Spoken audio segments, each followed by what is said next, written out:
तो हम सच्ची नीयत से काम करने वाले लोग हैं।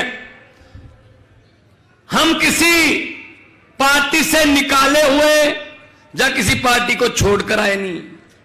अरविंद केजरीवाल जी ने एंटी करप्शन मूवमेंट से पार्टी निकाली, एंटी करप्शन मूवमेंट से, आंदोलन से निकली हुई पार्टी है। तो मैं फिर कहता हूं, नीयत का फर्क है बस। भगवान ने हमारे देश को बहुत कुछ दिया है।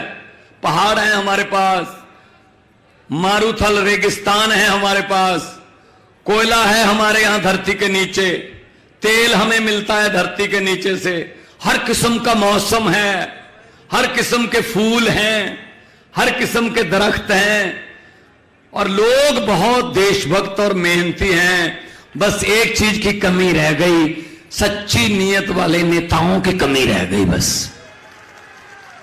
वो अगर पूरी हो जाए तो ये देश दुनिया का नंबर 1 देश बनेगा, पक्का बनेगा। दोस्तों, इन्होंने क्या कर रखा है अभी? इन्होंने ये तहैया कर रखा है कि जो भी अच्छा काम करेगा देश में उसको पकड़ के जेल में डालेंगे। तो बड़े साहब को पता चला कि दिल्ली के स्कूल तो बहुत ही अच्छे बन रहे हैं। ये जब ट्रंप की पत्नी आई थी, उसने कहा था मैंने तो दिल्ली के स्कूल देखने हैं। उन्होंने कहा जी कोई एमसीडी वाला दिखा देते हैं। कहते नहीं, केजरीवाल वाले देखने हैं। तो केजरीवाल से चाबी लेनी पड़ी स्कूल की, स्कूल खुलवाना पड़ा। तो फिर उन्होंने पता करना शुरू किया कैसे बना दिए, किसने बना दिए।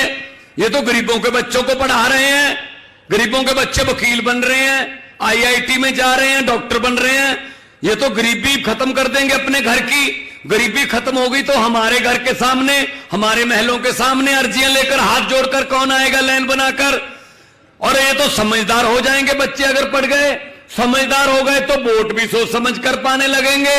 और अगर वोट सोच समझ कर पाने लगे, अगर देश के लोग सोच समझ कर वोट देने लगे, तो कांग्रेस और बीजेपी को कोई भी वोट नहीं देगा। ये नफरत के नाम पे, ये नफरत की राजनीति करके वोट लेते हैं भाई साहब। पहले इन्होंने सेटिंग कर रखी थी। अभी देख लो आपके यहां, आपने वोट दिए कांग्रेस को कि चलो ये शिवराज चौहान के जो राज्य उससे पीछा छूटे, 15 साल हो गए, तो आपने वोट दिया कांग्रेस को। लेकिन थोड़ी देर बाद सरकार किसकी बन गई? बीजेपी की।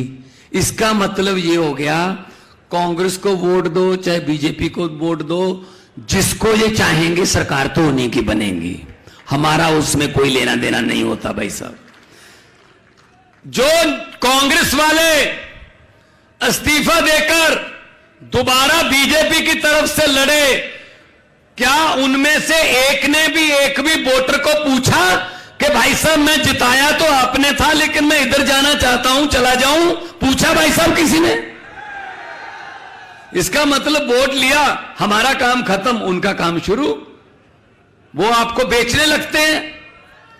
तो कांग्रेस की हालत यह हो गई कि लोग यकीन करना बंद कर चुके हैं कि कांग्रेस को वोट तो दे देंगे यार, लेकिन इनको सरकार चलानी नहीं आती, इनसे सरकार छीन लेते हैं। मध्य प्रदेश वाली छीन ली, कर्नाटका वाली छीन ली, गोवा वाली छीन ली। और हमारे वाले में, आम आदमी पार्टी के बारे में ये कहते हैं लोग कि चाहे दिल्ली में एलजी तंग कर रहा है, लेकिन सुप्रीम कोर्ट में जाकर कभी धरने लगाकर ये सरकार चला रहे हैं, और उनके शेर की मांद में बैठकर जो है वो सरकार चलाई जा रही है और फैसले लिए जा रहे हैं। एलजी को फैसले बदलने पर मजबूर होना पड़ रहा है।